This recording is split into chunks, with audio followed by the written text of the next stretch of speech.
Hey guys, Matt here from Wrecked Brewery. Let's do another one. This is another grain to glass I've been meaning to get out. Another beer I brewed over the summer. This is my ginger wheat. I believe I called this one Farmer's Daughter, I think is the name of it. I'll have to go back into my notes and figure that out, but I believe that's what I called it. Yeah, look at this, nice clear, nice clean looking beer there. It's a nice wheat beer. I'm going to go ahead and show you some brewing footage here. I didn't get a whole lot of it, I don't believe, but we'll go ahead and go through all that and then come back and talk about this. So see you soon.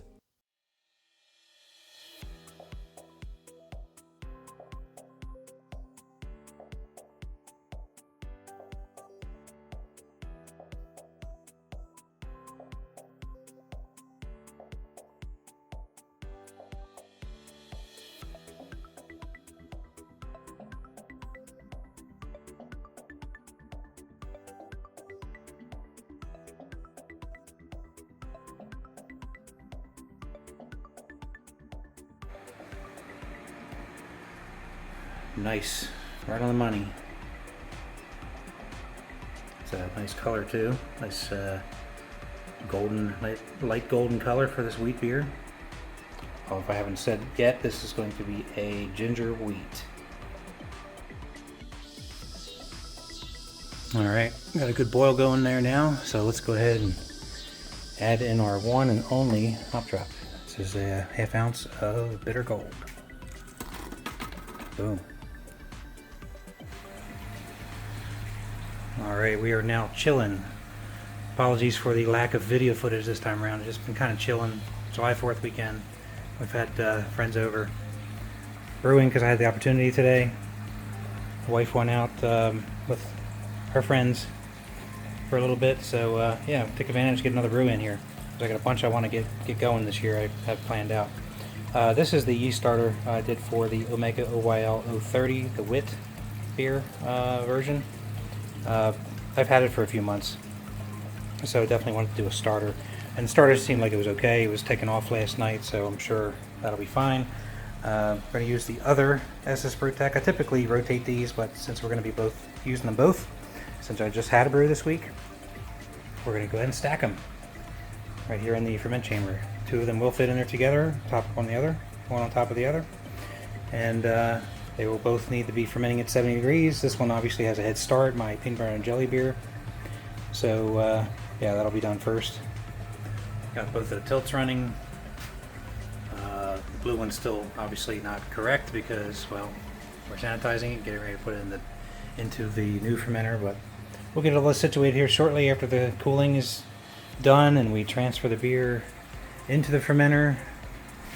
And yeah, it's a nice day today. It's been really hot lately, but today it finally cooled down to 90. Yeah, I know, it sounds funny, doesn't it? Cooled down to 90. It's been a little ridiculous here lately, so I will take it. And it's a little less humid today, which is also nice. So kind of enjoying the weather, getting another brew day in here, and we'll be back once we get everything all buttoned up and transferred. All right, there we go. All pitched, stacked. And that says 1043. My refractometer said 1045, which is what I was aiming for. So it also says 81, which this says 79. So yeah, it's going to be give it a warm start. Got the ferment chamber, still set to 70. That may impact the red one a bit because that fermentation chamber is going to cool a little bit longer just to bring the overall temperature down to 70. But I think we'll be fine because the peanut butter beer is almost done anyway. It's already at 1016, and if it drops a degree while the other one's getting where it needs to be, that's okay. We'll live with it. There you go. All right, well, here you go. This is the ginger wheat, all its glory. Let's go ahead and talk about this a little bit. So this is a very special beer to me because one of the very first beers that I made when I was doing extract, when I first started brewing so many moons ago, I decided to make a wheat beer. I used like just a normal wheat beer kit, and I added ginger flavoring to it at bottling, because back then I wasn't even kegging yet. And the response from friends, family, everyone loved it. In fact, one of my good friends, I don't know if he watches these videos at all, his name's Tom, and he actually lives here in town, as he moved with us to, well, not with us, but he moved for the same reason as I moved down here to South Carolina for work. But he used to love this beer, and he used to like to have it with seafood. He said it was really good to have with seafood. So I decided to try to brew it again. It's been many years, and obviously I'm not doing extract anymore, but I figured I'd give it a try again. I converted my original recipe from extract over to all grain, and here you go. I'm using basically a very similar recipe that I do when I make the watermelon wheat, which is also very popular around here. It's a house favorite. I try to brew it every summer. I just didn't have time this year. But it typically goes really fast. I usually brew up to 10 gallons of it at a time because it goes very fast. So the base of this beer is very similar to that. It's basically a 60-40 split between Pilsner or two-row. In this case, I did two-row. I usually do Pilsner. And then the other portion of it is a variety of wheat. I have tons of wheat still in storage, so I kind of split the middle, some white wheat and some red wheat. And there's a little bit of carapils in here, which is supposed to help with the head retention, which it seems to kind of be helping. The overall head has died down, but the cap is still sticking around, and it's got some good lacing that's forming around the glass. So I think that has done the trick. It is very clear. I know wheat beers typically aren't very clear, but who cares, right? It's homebrew. It's going to be good regardless, but it does look visually very nice in this brewtubers glass. Let's go ahead for an aroma. So this beer is very light in the hops, just enough to kind of cut down the malt. Just has a little bit of bitter gold in the beginning of the boil. So not any hop presence at all in this. Definitely picking up the ginger. I did put a full 4-ounce bottle of the ginger flavoring in this because I do recall that one wasn't as pungent as some of the other flavorings can be, where you have to be really careful with them, especially that watermelon one. The watermelon I have to put like an ounce in because otherwise it'll taste like a Jolly Rancher. This one, if I recall correctly, it needed more, so I went ahead and just threw caution to the wind and put the whole bottle in. I have sampled a couple of these over the past few weeks. But here we are going to do a formal review on it. So yeah, the ginger is definitely there in the aroma.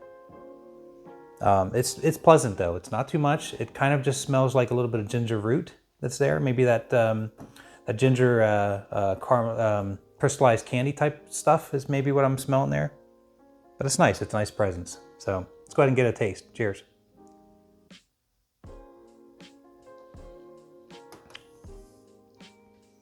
Yeah, that's nice. It's kind of, it's maybe, I mean, the ginger is very pronounced in this. It's kind of tastes maybe like a mixture between like a beer and ginger ale of sorts. Not quite, because it's not sweet necessarily, but yeah, it's got a really nice ginger presence to this.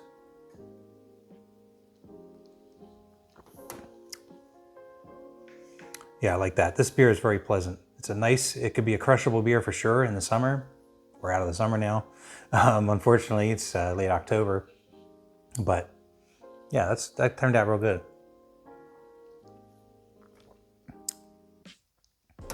I remember when I first made it.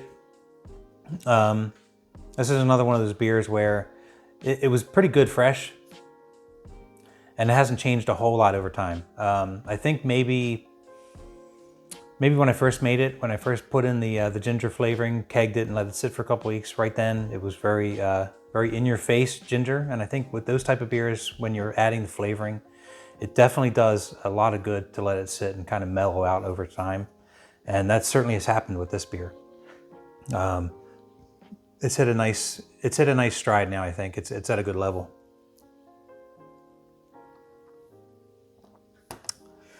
And actually, first time using this yeast too. I used the Omega OYL 30 wit beer yeast on this.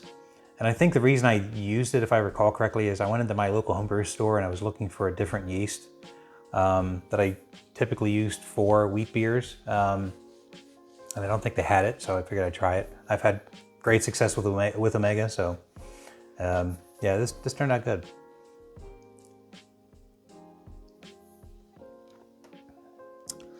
Trying to think what else I can say about this beer. Definitely going to share this one. I'm going to have to keg up some, or can up some of it. My kegerator is full at the moment. It does have 3 kegs in it. It's still got a little bit left of the experiment beer. Been drinking on that pretty good. Plus, I sent it out to everybody, so I'm going to get those review videos here going pretty soon. So that one is probably going to be the first to go. This one's probably, you know, it's probably still well filled, as is the peanut butter and jelly beer. So I definitely want to keg some of this, or can some of this beer up and share it so I can make some room for something else. I do want to get brewing again. Trying to decide on what I'm going to make next. Not quite sure yet, but we'll figure it out. I know we're getting into the cooler months. It's still in the 70s here in the South, so we're not quite cooler yet. We've had a little bit of a false fall here, where the leaves have fallen off the trees, but it's still, you know, nice during the day. It gets a little chilly at night. So I think the trees and all the foliage and stuff are a little bit confused by that, but soon enough we'll start to get into something that resembles a fall. Maybe I'll make a dark beer. You know, I haven't made a stout in quite a long time, other than that Rasputin's beard, the RAS. So maybe I'll make something else. We'll see. We'll figure it out. That's the beauty of homebrewing. You can do whatever the heck you want. So we'll go ahead and leave it there, and I'll see you guys on the next video. And cheers. Have a good night.